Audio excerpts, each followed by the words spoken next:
Meitei phurup asibu nungshijaba oina meiteibu ST lista chanhannaba hotnagani haina INC gi mirep A.Bimol Angomcha na phongdokre wafam asi ngasi Scheduled Tribe Demand Committee STDCM na sangsilakpa Know Your Candidate ki campaign makhada Lok Sabha mikal asida mirep oiraba sing masa unaduna karigumba mihut oina chatlabade ST gi matangda kari thabak paikhatkani haina hangbagi campaign amada paumi shingi mafamda phongdokhibane mahakna makha taraduna India gi system da Mongolian Kangluf ki manung da laiba phurup singi marakta Scheduled Tribe lista chandriba phurup asi Meitei khaktani maram asina phurup asibu mitop gumna inthoktuna thambagi masak ama uba phangli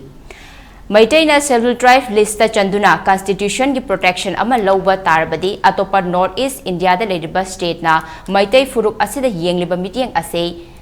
Hana yengsinma chumgani amadi aikoi bu tribe natte haina tongana inthokpagi mawong asidagisu ngakthokpa ngamgani North East laiminari ba Kangluf mayamda meiteibu tongana tahanbagi mawong ase lehendana ba honabada political influence ama changi Anthropological amadi Social Economy and Cultural Foundation bu survey taunaba matam sangna hairatuna laklabasu hauzik fawba lengakna tasin usinadana leiraga oroidaba politics sanaduna leibagi maram karino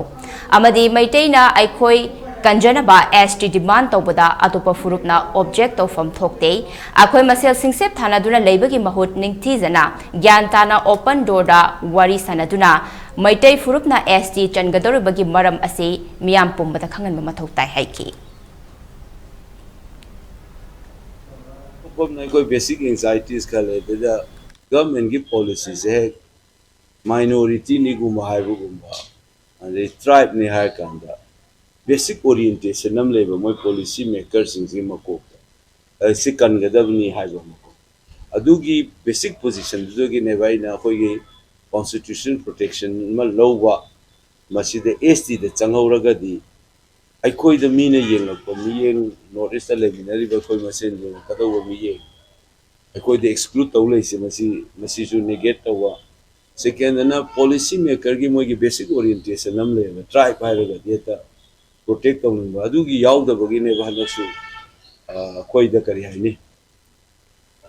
khoi mi chang leitab dong taw si jam tribe to ito wi sa basically sigi pochine ko no ura kada si ai sei manga kuma sian saure ana maji constitution protection am laura kanda policy da moin already basic orientation am SC gi leibina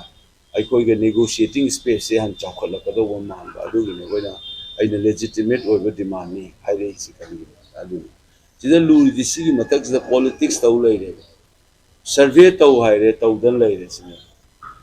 anthropological survey particular Meitei ST list chandawni koi constitutional safeguard pigdawni haibasi khaktana ekoi atopa at like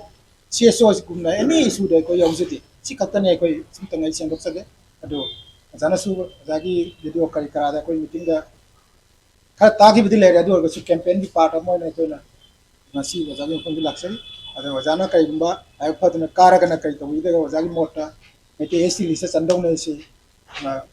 Dana hana budi habi bela ya du kai pau kan to biba de kara kana kari masi oina ba hona buda ton promo mo kari step la kutti kidage hai ba matanga media